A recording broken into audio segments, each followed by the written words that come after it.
va lever tout de suite l'anonymat malgré les interventions pertinentes. Donc Grégory d'Orlando, un autre membre de l'association Les Aliénés de Cthulhu.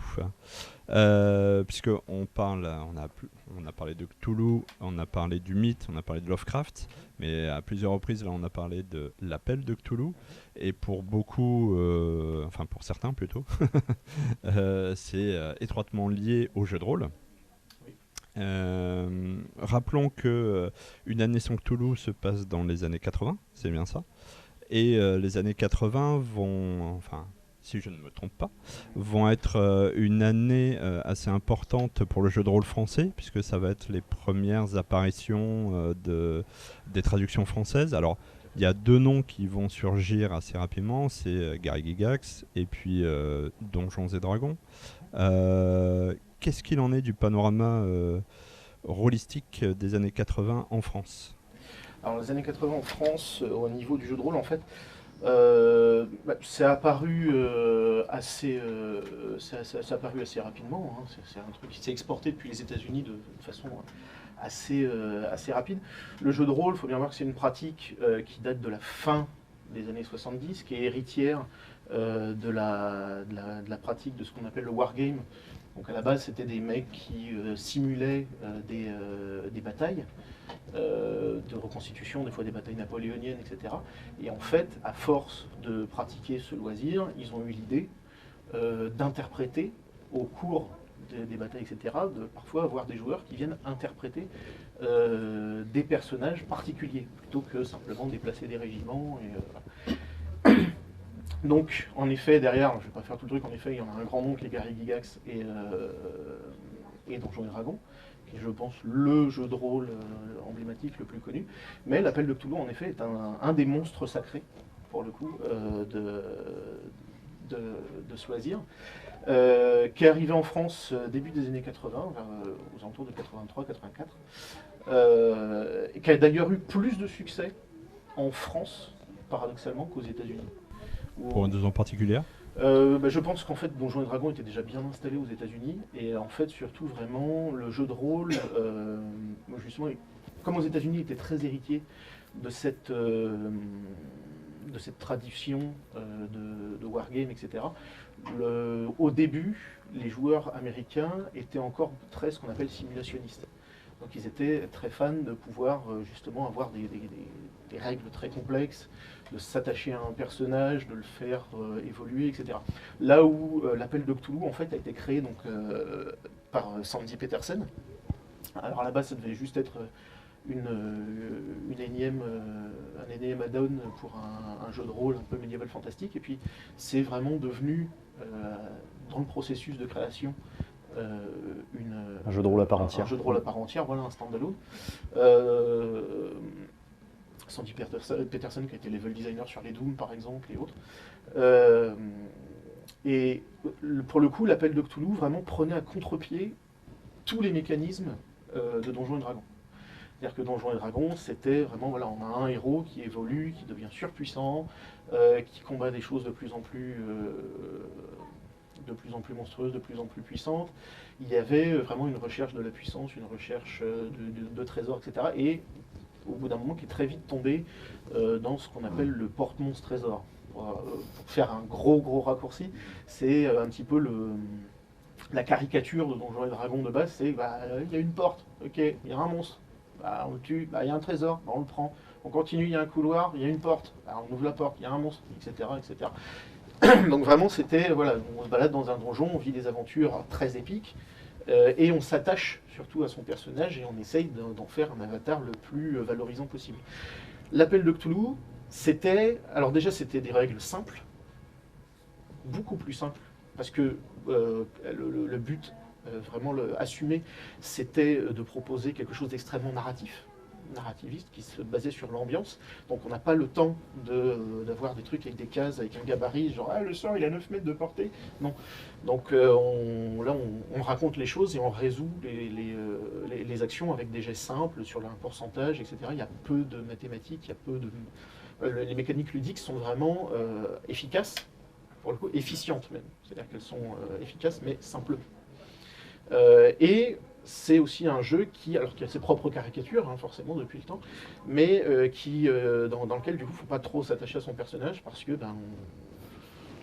quand on n'est pas, voilà, on n'est pas opposé à un village de gobelins qu'on va pouvoir démonter, on va être opposé à des créatures cosmiques, à des concepts totalement hors de notre portée et autres. Donc déjà, si on arrive à survivre, en fait, on a gagné. Déjà voilà. Et surtout, c'est un jeu qui avait une originalité particulière, c'est qu'il intégrait la gestion de la santé mentale du personnage. Ce qui a permis de réintroduire quelque chose qui s'est très vite perdu dans le JDR, c'est-à-dire la peur. Gérer la peur de perdre son personnage, mais surtout la peur du personnage en lui-même. Et le fait que plus il va être confronté à des événements traumatiques, plus il va avoir du mal à s'en sortir.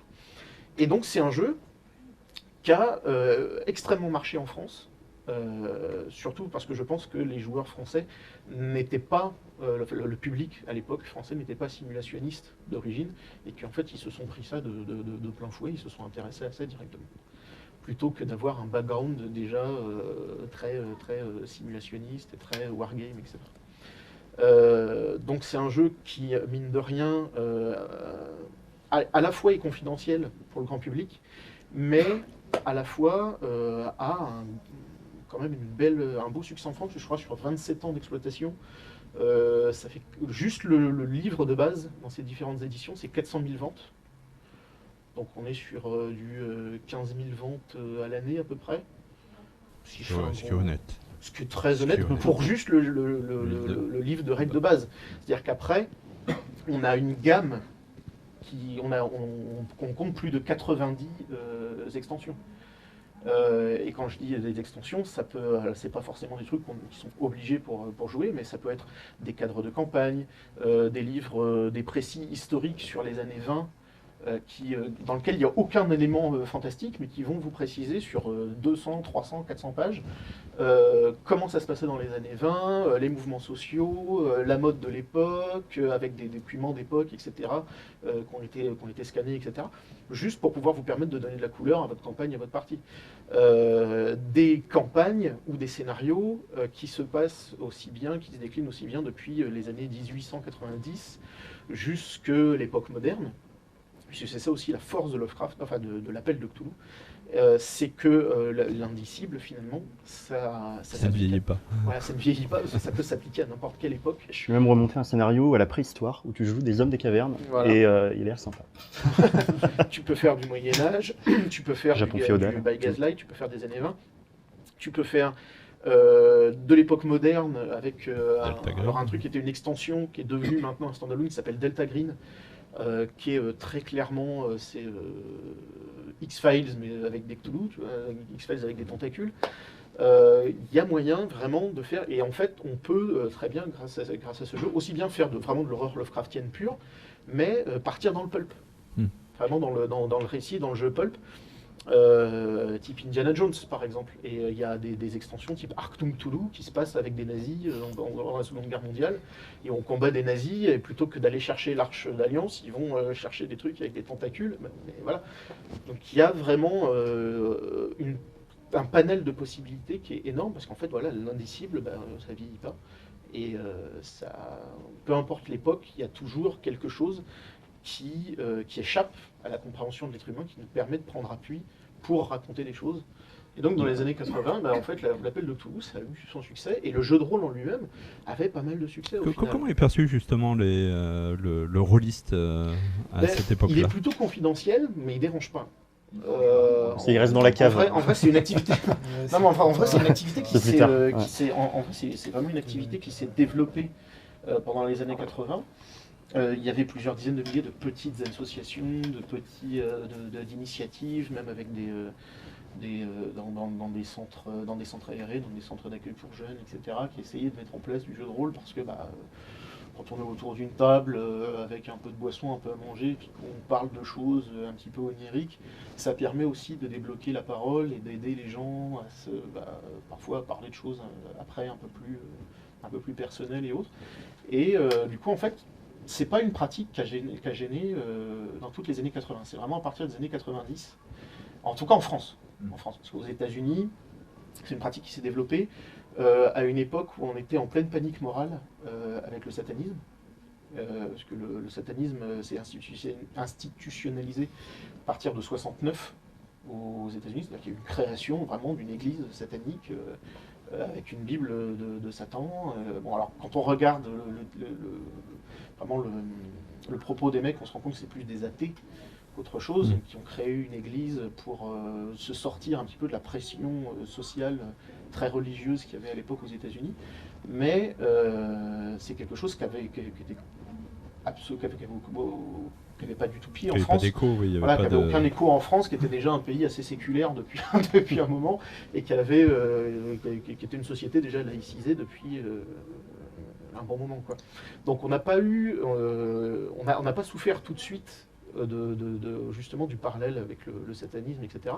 C'est venu à partir des années 90, quand la narration médiatique américaine a commencé à fonctionner aux États-Unis, en France, et que les médias français ont essayé de la coller un petit peu à certaines affaires, donc notamment l'affaire de Carpentras. Oui, on va en parler après avec Alexandre. Le suicide de Maltese. Dans les années 90, le jeu de rôle est vraiment tombé en désuétude. Là, on a eu la fermeture de presque 15 000 associations. Et vraiment, justement, cet acharnement médiatique a fait que, du jour au lendemain, des associations, les mairies les ont contactés en disant « Non, mais c'est fini, vous acceptez ». Donc il y a ce problème-là, mais il y a un autre problème à cause de lui, à peu près. Voilà. Parce que il y a eu l'âge d'or du jeu de rôle, mais il y a quelqu'un qui, dans l'ombre, commence à apparaître. Il y a quelqu'un qui, dans l'ombre, commence à apparaître. Du coup, moi, je suis là pour vous parler un petit peu de la partie jeux vidéo. Alors, évidemment, c'est en corrélation pas mal avec les gars. C'est aussi en corrélation parce que Alexandre, dans ta BD, tu as quand même pas mal d'approches par rapport à ça, notamment autour de Kix. Alors je vais y revenir tout à l'heure sur Kix, mais le jeu vidéo est très présent dans ta BD. Donc moi, mon but, ça va être de vous parler un petit peu du jeu vidéo, et je me suis servi de cette BD comme support sur le jeu vidéo des années 80. Parce que pour nous, amis gamers, les années 80, c'est la période charnière du jeu vidéo. Juste rapidement, qu'est-ce qu'on appelle le jeu vidéo ? Alors pour beaucoup, quand on demande aux gens, si je vous demande peut-être à vous, quel est le premier jeu vidéo, ce que j'entends souvent, c'est le premier jeu vidéo, c'est Pong, en 72. Eh ben non, Pong en 72, c'est pas le premier jeu vidéo. On va dire que c'est le premier gros succès commercial. Mais ça a commencé les prémices dans les années 50, et on a surtout eu la première vraie commercialisation en 61 avec Space War, qui est un jeu qui a été développé par les étudiants du MIT. Donc sur DEC, CP1 à l'époque, donc les noms sont assez barbares et pas très marketing à l'époque. Hein.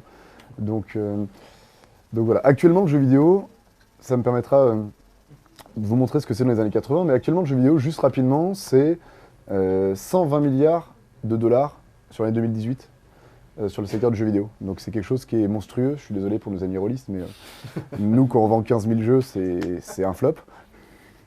Je plaisante. Rien que pour l'année 2019, on pense qu'on sera à 159 milliards de dollars. Donc c'est en croissance continue.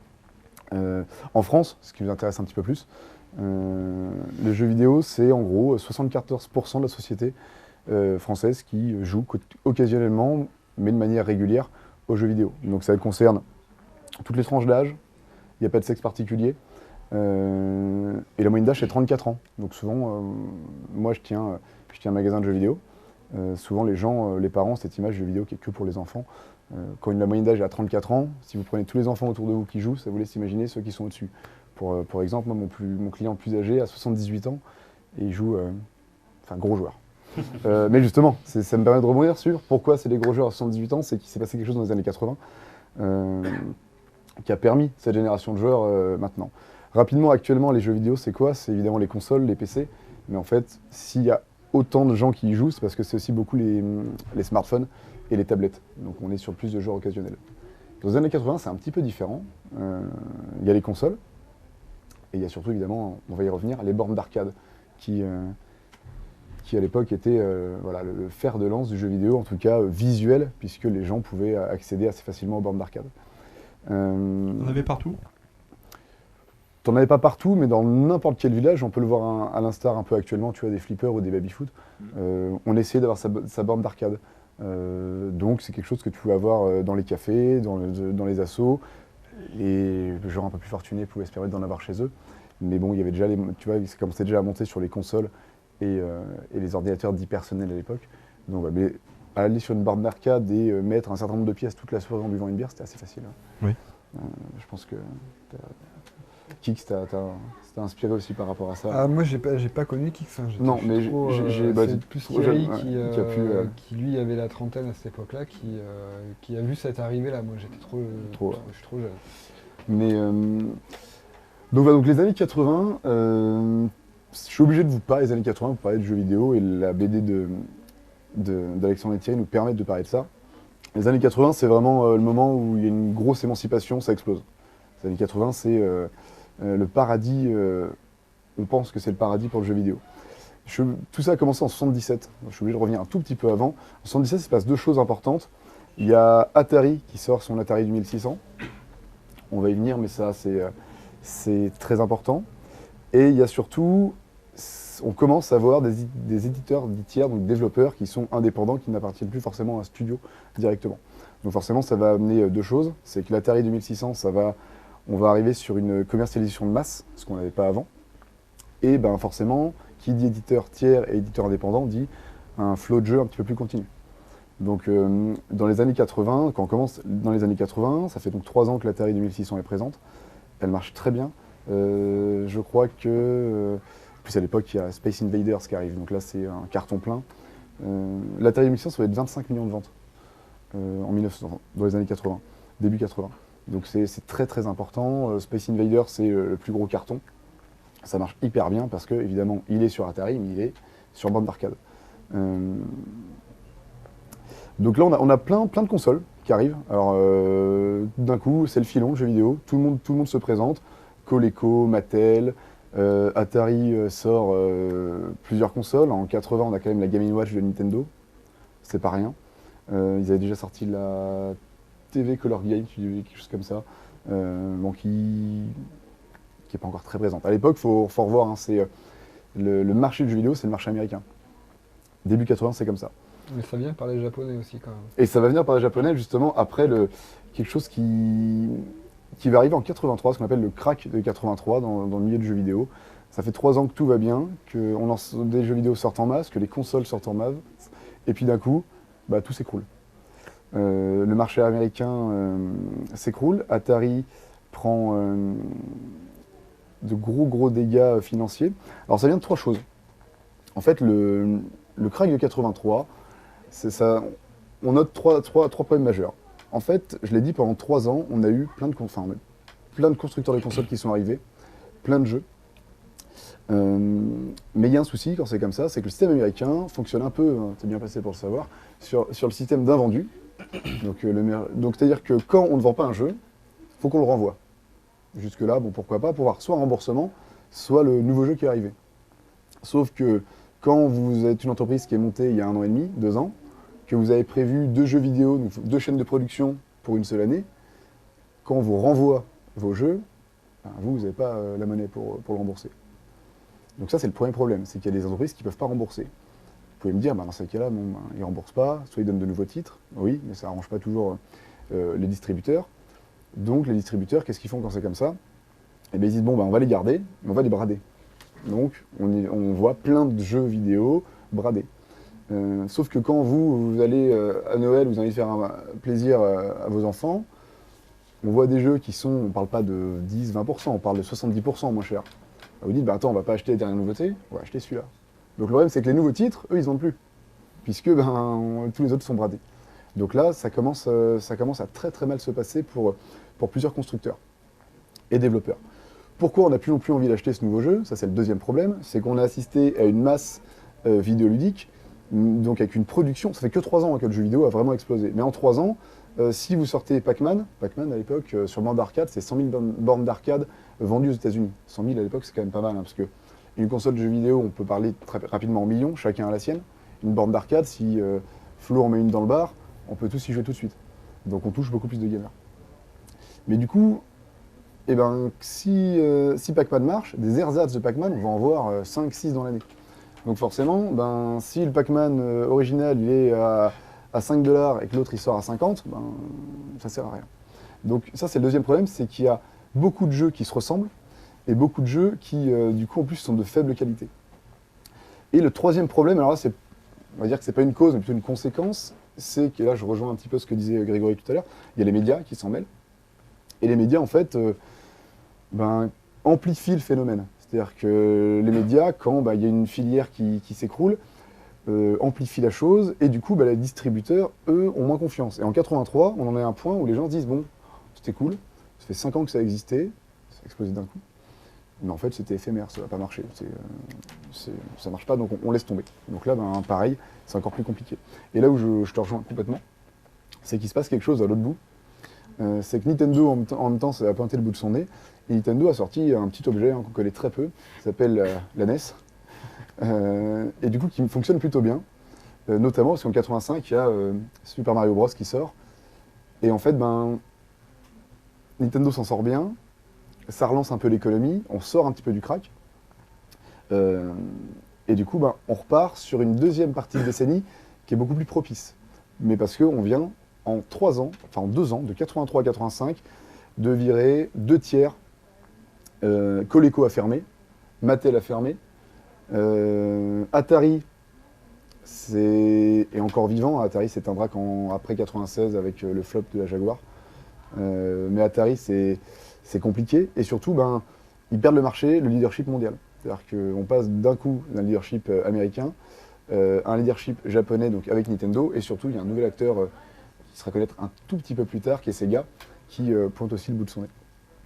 Donc voilà, on en est là en 85, donc ça c'est très important, parce qu'en fait c'est des années 80 pour nous, enfin pour moi en tout cas, et pour vous si vous jouez, ça a marqué le cœur actuel du jeu vidéo, parce que c'est là qu'on va commencer à avoir un règlement un peu plus strict, qu'on va commencer à avoir moins d'acteurs d'un coup, et surtout en se disant, on va arrêter de lasser les joueurs, on va essayer de travailler le qualitatif.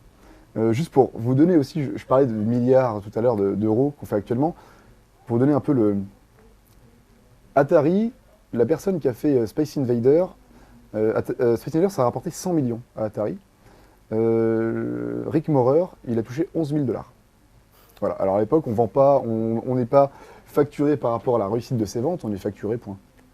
Donc ça posera un autre problème, mais j'en ai pas trop parlé là, mais on pourra en parler si vous restez un peu après. Tetris, c'est un cas très particulier, c'est pour ça que j'en parle pas et je n'aborde pas Tetris aux années 80, je suis désolé. Il y a un album de BD complet sur ouais, voilà, Tetris c'est un cas très particulier, ouais, c'est pour ça.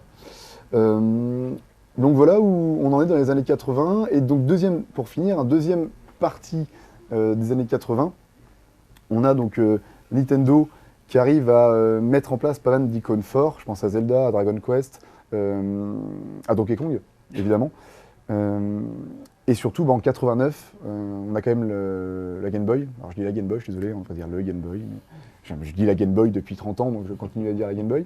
La Game Boy qui sort en 89, et qui, là, on parle de la NES, l'Atari 2600 qu'ils ont des biens.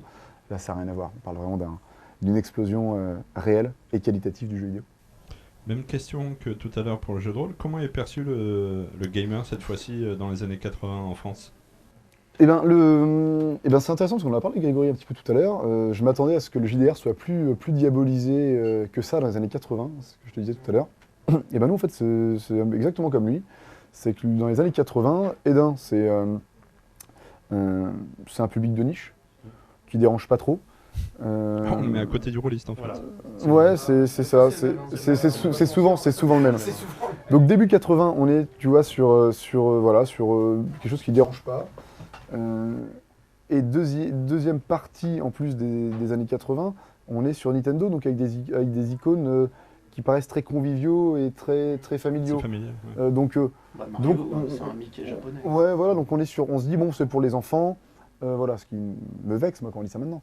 Mais voilà, donc ça se passe plutôt bien. Tu vois, il y a eu un seul en fait, un seul scandale. C'est en 76, c'est Death Race qui sort. Donc vous êtes une voiture et le but c'est d'écraser tous les gremlins qui se baladent.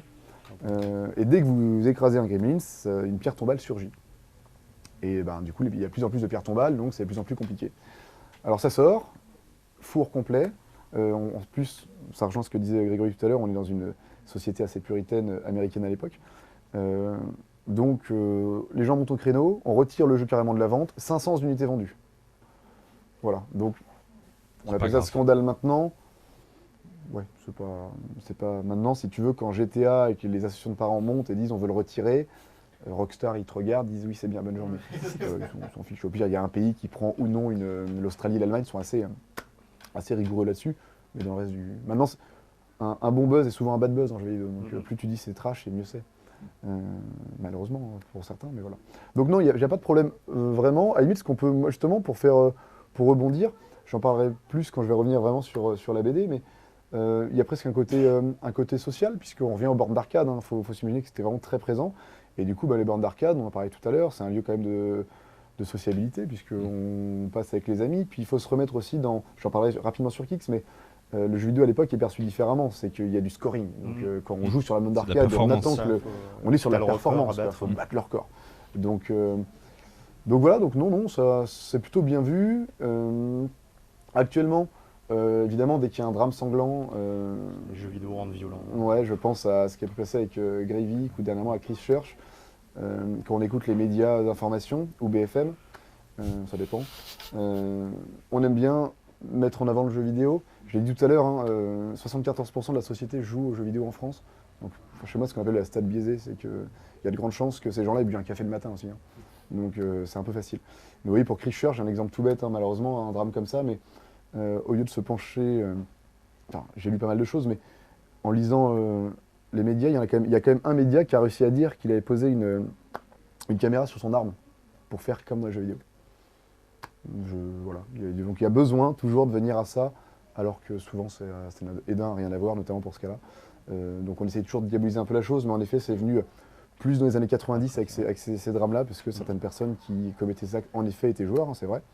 Mais rien n'a été prouvé. Puis maintenant, dans les années 2000, il y a eu quand même pas mal de sujets, pas mal de thèses, pas mal d'écrits sur la violence. Il y a eu du recul. Il y a du recul. C'est des domaines qui ont été étudiés effectivement à cause de ça. Et du coup, aussi bien le jeu de rôle que le jeu vidéo ont été l'objet d'études scientifiques, sociologiques. Même les films encore. Et est-ce qu'on souffre dans Kix? Alors, dans Kix, on souffre. Alors, donc, dans ta BD, tu nous as mis en situation dans...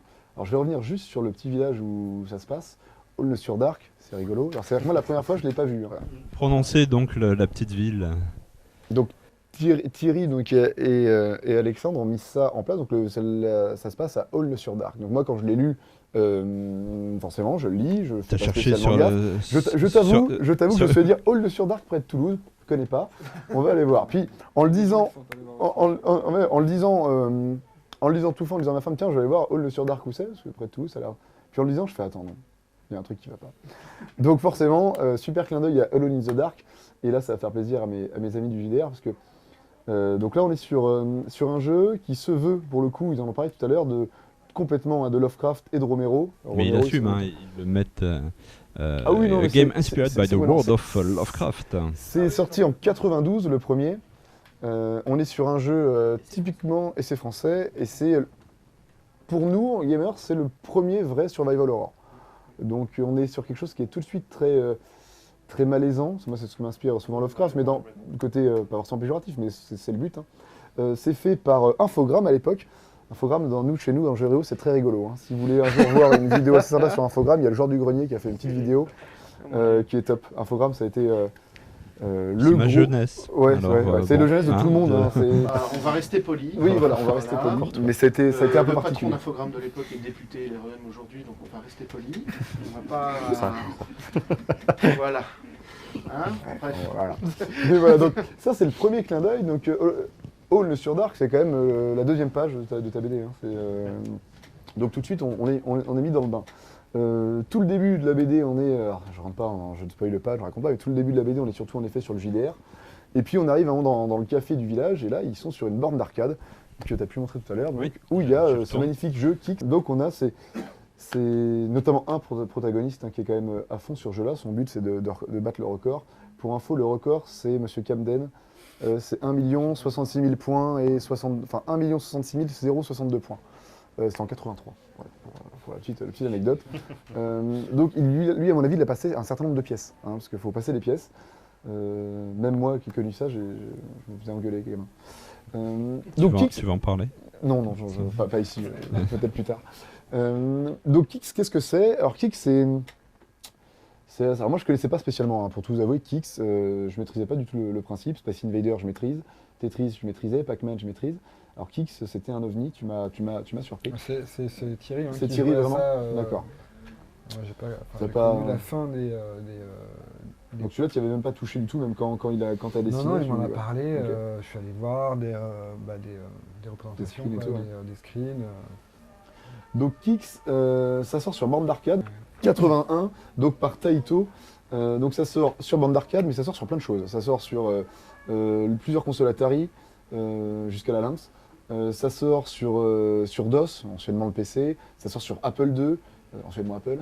Ça sort sur Game Boy par la suite. Donc on est vraiment sur un jeu. Ouais, il y a eu une version Game Boy, il y a une version Amiga aussi. Donc ça sort sur pas mal de choses. Par la suite, ça a tellement bien marché d'ailleurs qu'il y a eu un Super Kix en 87. Et même nous, en fait, on a pu le connaître et j'ai cherché dans le magasin. Il y a eu une version Taito qui est ressortie sur PS2, PSP 360. Donc c'est quand même quelque chose qui a marqué, qui a quand même marqué une génération. Le jeu, est-ce que tu peux me montrer, Oui, je s'il peux. te plaît, Manu? Le jeu est hyper rudimentaire, je ne dis pas ça méchamment, mais c'est plus simple. C'est plus simple. Qu'est-ce que tu veux que je remontre La vidéo, ouais, La vidéo, c'est ouais. la parfaite. Non, ça c'est très bien, la limite. Ouais, je peux te mettre une vidéo encore plus. Bon, bah, génial. Ouais, je suis comme Donc ça. voilà, donc on est sur quelque chose de très simple, c'est plus simple que Space Invader dans la conception quand même, donc faut quand même y aller. Le but du jeu, c'est de prendre 75% de l'écran, de la surface de l'écran.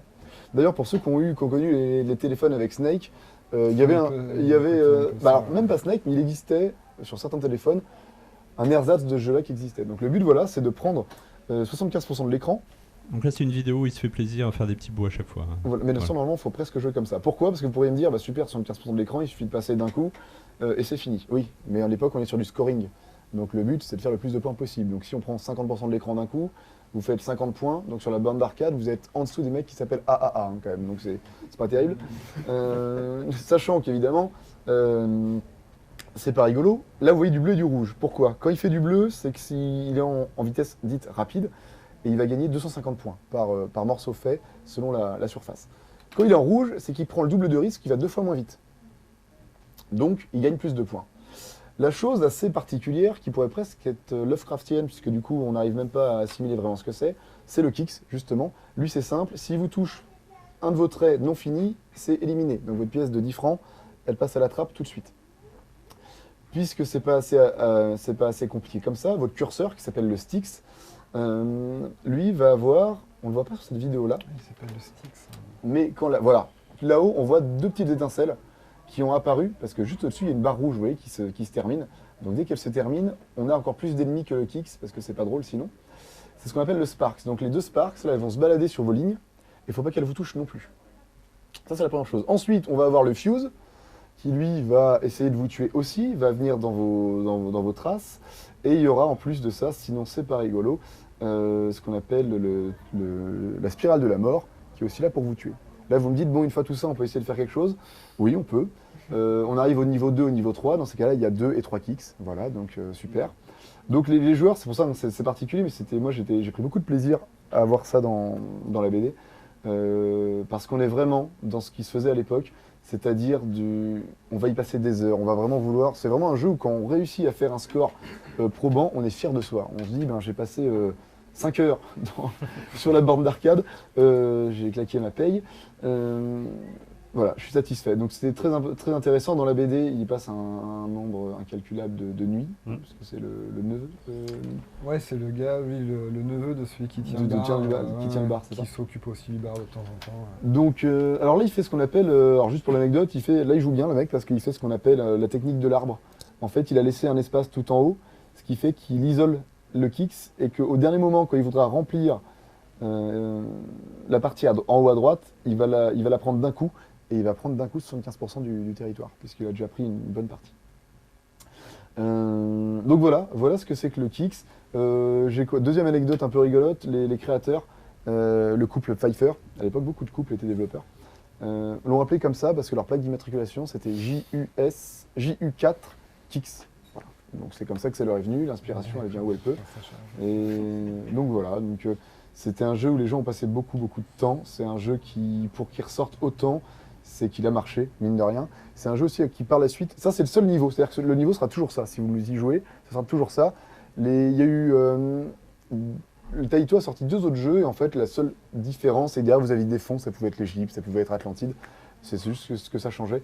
Et le Kix avait une forme un petit peu plus perceptible, parce que là c'est particulier quand même.